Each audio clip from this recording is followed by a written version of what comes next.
కాదు. కొబ్బరి బొండానికి చాలామంది ఇంపార్టెన్స్ ఇవ్వరు అసలు. దాన్ని తేలిగ్గా తీసి అవతల పడేస్తూ ఉంటారు. ఈ ప్రకృతిలో అసలు పొల్యూషన్ కానిది, స్వచ్ఛమైనది ఇప్పటికీ ఉందంటే ఒక కొబ్బరి నీరే. మిగతావన్నీ మనం తినే పండ్లు, కూరగాయలు, దుంపలు, ఆకుకూరలు, గింజలు ఇవన్నీ ఎరువులో, పురుగు మందులో, కెమికల్స్, కార్బైడో, వాతావరణంలో కాలుష్యమో అన్ని లోపలికి వెళ్ళుంటాయి. అసలు ఏ విధమైన కాలుష్యం లేని ప్రకృతి ప్రసాదించిన స్వచ్ఛమైన సెలైన్ వాటర్ కొబ్బరి నీరు. కొబ్బరి నీరుని ఏమన్నా తెలుసా కదా? Saline water.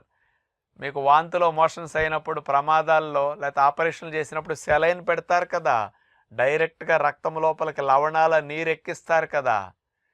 కొబ్బరి బొండాన్ని ఏమనొచ్చో తెలుసండి? ఓరల్ సెలైన్, త్రాగే సెలైన్.